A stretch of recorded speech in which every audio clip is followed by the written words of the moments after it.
All right, here's a quick walk around of the Plymouth Arrow truck with the bed cover. I had a video that I made before I went down to Richmond.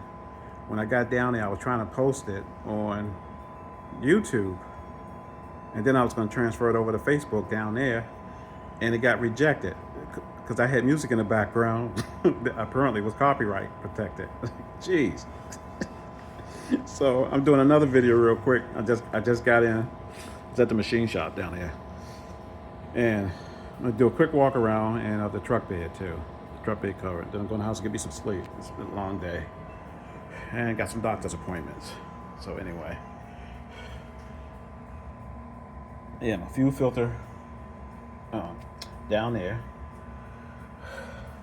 Air blows across it, drops the temperature down 4 degrees from the fans.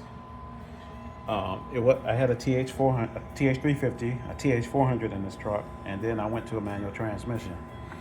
And the manual transmission was rebuilt by G-Force for me to make sure it's stronger, and changed the gearing in it for me a little bit.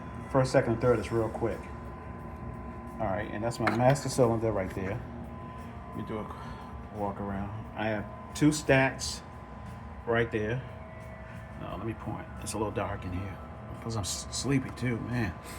I run a 1050 CFM carburetor on here. No problem. Motor takes it. I put a 750 on here and it runs a little different. It's definitely a bit, you notice the difference. And you do a walkthrough. Everything I got.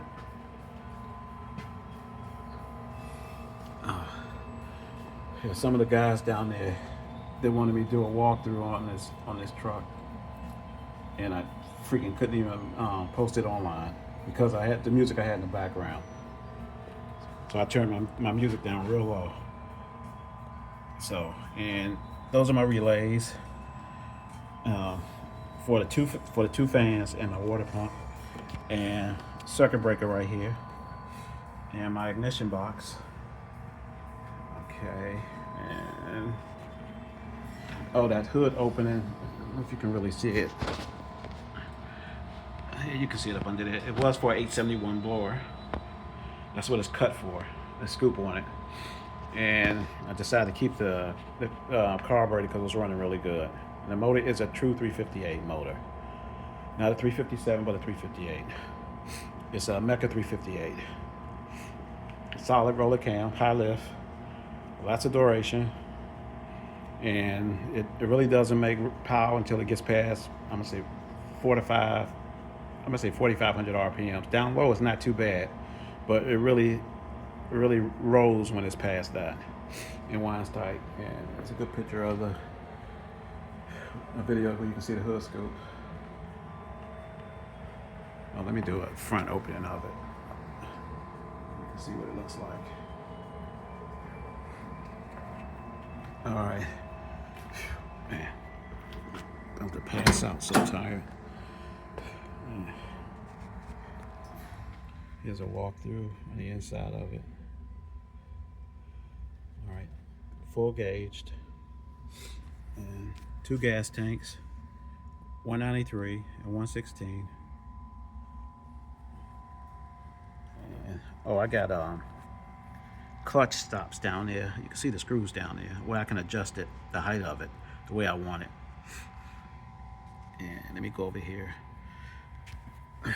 I gotta finish this. I'm gonna probably finish that probably around May. Just got too much on my plate right now. Yeah. You can see the stick shift I made.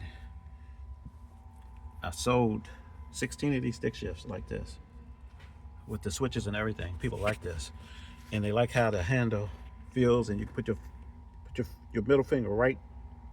Hello. See my middle finger right? Let me see. Fits right in there. Feels right good. It feels good in your hand. And I have a subwoofer in here. I do have music in here. MP3 player right here. Oh, let me cut the lights on. Yeah, that's better. You can see all the lights lit up in here. Boy, I had quite a few cars. Sold a lot of them. And go back to here.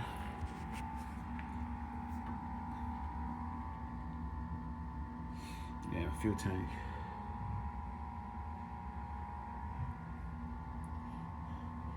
And my other fuel pump. Oh, man, getting down is a trip. Oh. Shucks. Yeah, let's go to the truck bed. Now you can see this is fully bolted in.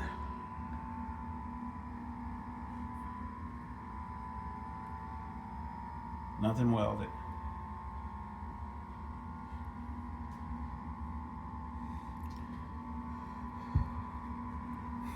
And you can see the picture of the brackets, how I made the brackets. Now this is my first time making a truck bed cover like this. So everything was experiment all the way.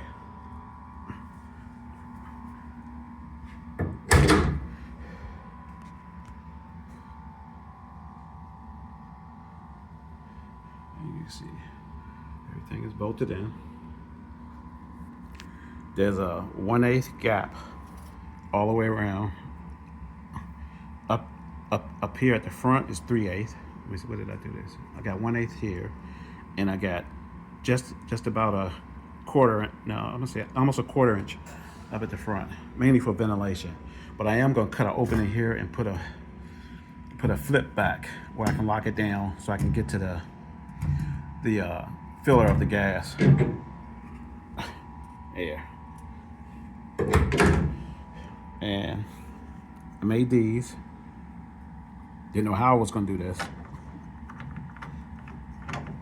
And the total cost with the aluminum and everything, oh man, let me see, it was, I'm going to say probably about maybe $540.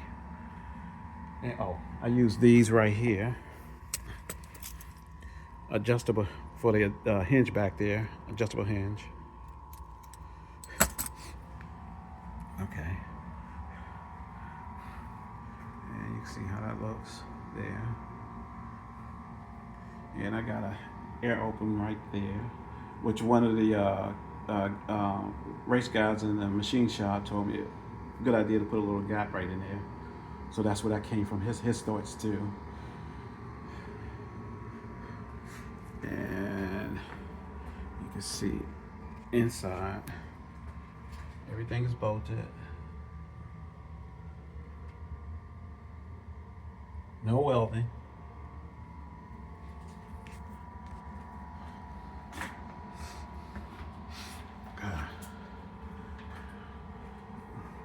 And right here, I got I guess you could say like a banner going to be made here. It's going to be black and gold, and it's going to have either it's going to have Jagco or Bunny Man or 358 something. I haven't quite decided yet. Okay, and you can see the outline that I did. It looks nice. All right, I'm gonna post this on YouTube. Can't hear no music in the background, so I hope it don't get rejected. Because God, I was trying my best to upload it when I was down in the machine shop in Richmond. He rejected it. No, you can't do it. It's the first time I experienced that. Now I'm gonna bring it down. Oh, those are my stops right there. And I got rubber around it. And I'm waiting for some struts to come in too as well. All right, let's close this down.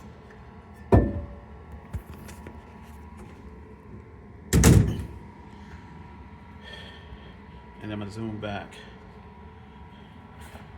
so you can see it, what it looks like. Not bad for somebody that first time doing it.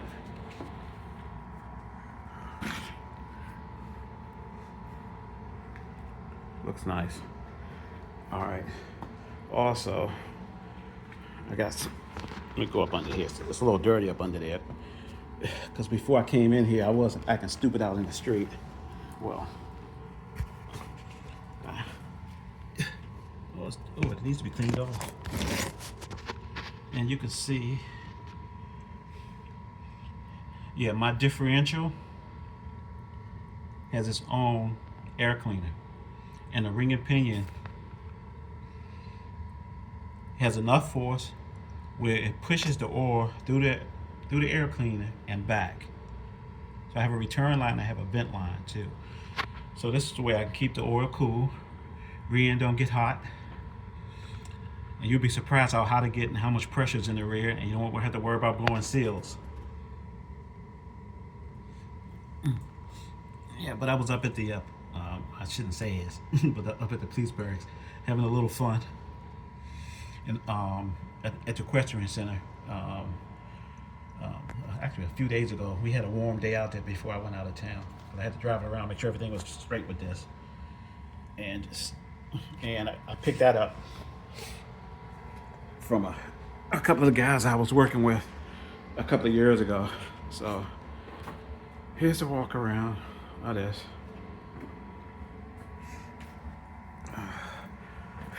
A lot of work and patience. Got to work out a lot of bugs. Oh, let me close this hood down too, so you can see that. Now, okay, I'll close the hood down. That's my hood. Hold it there.